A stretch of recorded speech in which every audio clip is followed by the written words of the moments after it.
So where are we headed? We're heading to the Transhuman Superpowers conference in Humanist Hall in Oakland.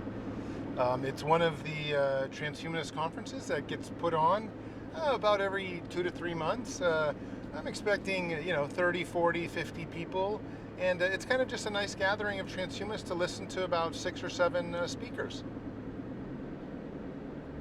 And how often do you do conferences? And by the way, I'd like to hear, like you told me earlier, about the fact that it's really picking up a lot, and you get a lot of invitations. So it's interesting, even international. So it's interesting to know about that.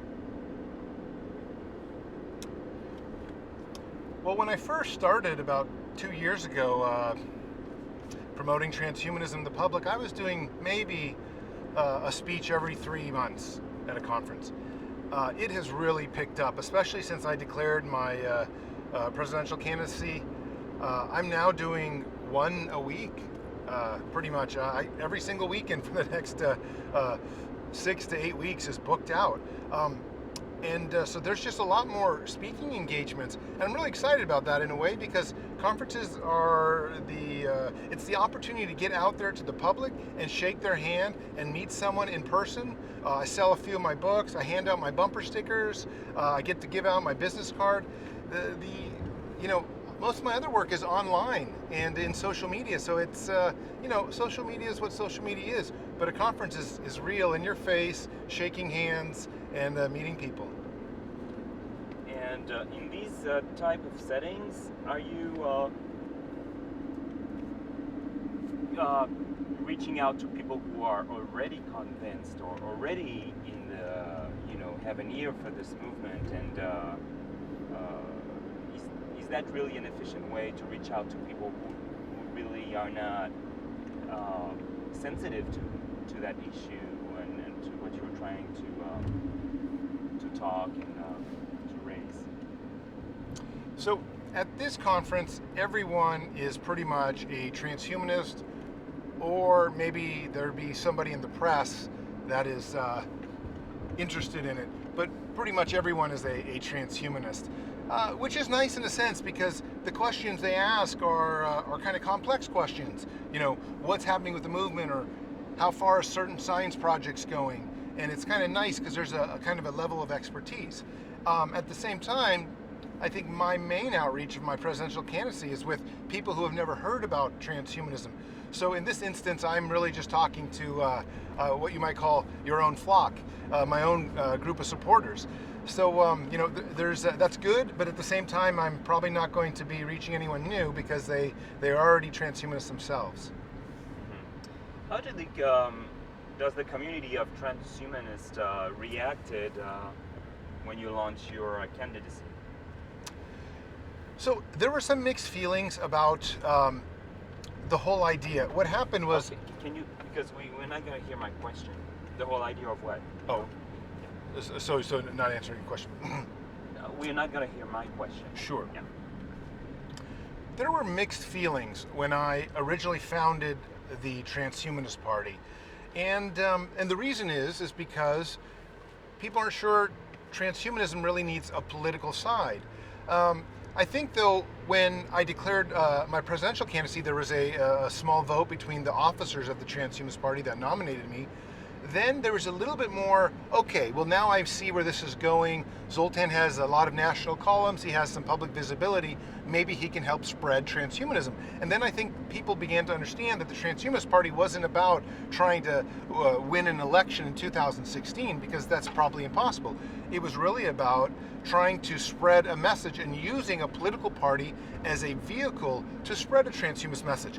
And in that regard, the Transhumanist Party has become by far the largest and most important event of, I think, transhumanist history.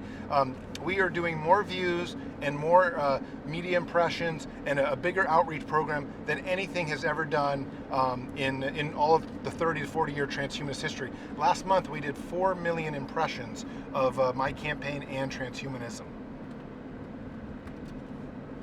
So since since the party was created, or since you launched the campaign?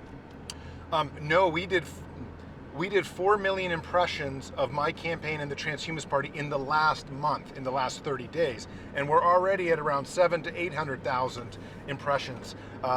And when I say impressions, I mean the amount of people that read about transhumanism in the media or see it somewhere. And it's very important because a lot of the people that are reading it have never heard it before.